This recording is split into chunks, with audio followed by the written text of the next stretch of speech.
বাঙালি মানেই তো পাতে একটা না একটা মাছের আয়োজন থাকবে।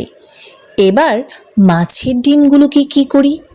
তখনই মনে হলো ছোটবেলা তো অনেক খেয়েছি, আমার মা ঠাকুমা রান্না করতো। তখন সঙ্গে সঙ্গেই ফ্রিজ থেকে বের করে নিলাম এই সবজিটা।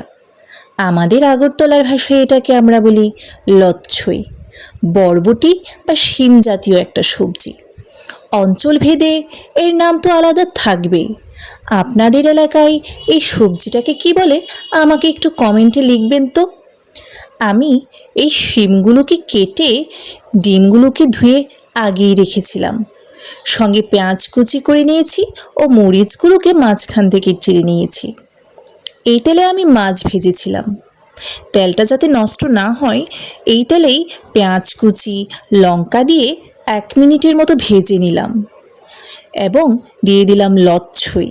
কিছুক্ষণের মধ্যেই মাছের ডিমগুলোও ছেড়ে দিলাম।